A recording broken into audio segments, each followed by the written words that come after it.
The first time I preached here was near Earth Day, and I spoke about God and the Bible. And what happened was, I think we all caught a vision that could be a healing thing. That could bring, because I'm an evangelical Christian, and I wouldn't necessarily be in this pulpit all the time. And they caught a vision that we could do something that was healing.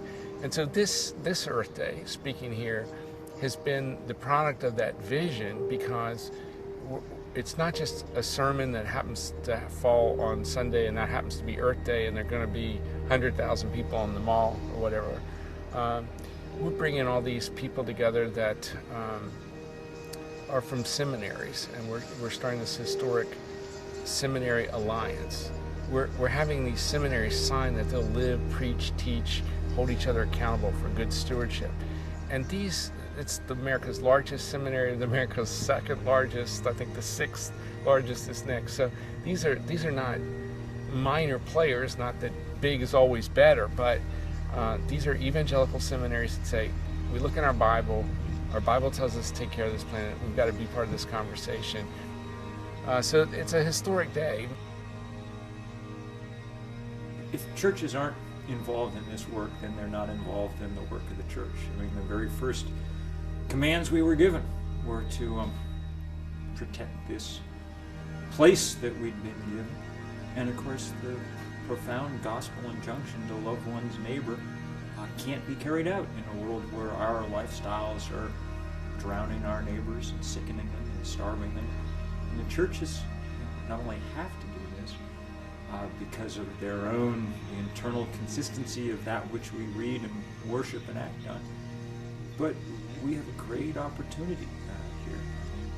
At their best, the church is the last subversive institution in our culture, the only place left that can really posit some reason for human existence other than accumulation.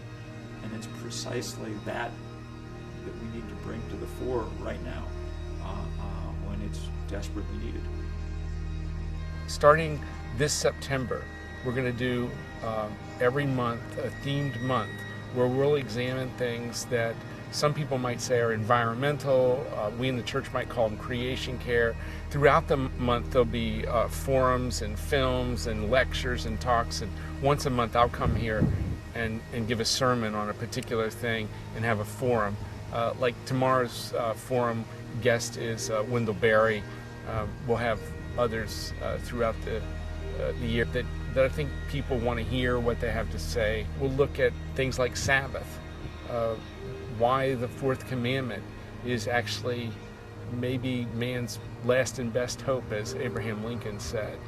We'll look at things like the poor, and when we make certain decisions, whether we're buying products or supporting certain companies, because we're a consumer society, how are we taking into account the poor? We're going to look at our relationship to animals. We hold all the cards when it comes to animals. God left us as the stewards, just as God holds all the cards to us. What kind of God do we reflect?